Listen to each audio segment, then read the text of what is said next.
20 वर्षापूर्वी घोषणा होती, स्वच्छ पुणे सुंदर पुणे. पुणे सुंदर आहे पण स्वच्छ नक्कीच नाही.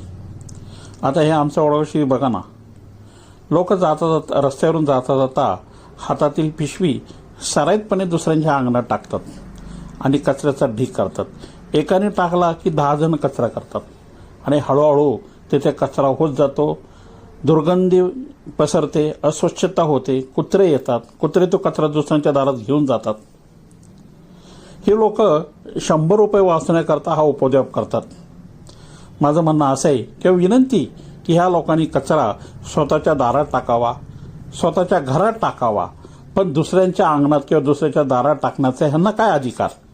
ह्यांना असं वाटत नाही का की दुसऱ्याचा परिसर घाण होतो, अस्वच्छ होतो? माझी या लोकांना विनंती, तुम्ही कचरा वेचकांना 100 रुपये द्या, पण कचऱ्याची योग्य विल्हेवाट लावा. धन्यवाद. नमस्कार.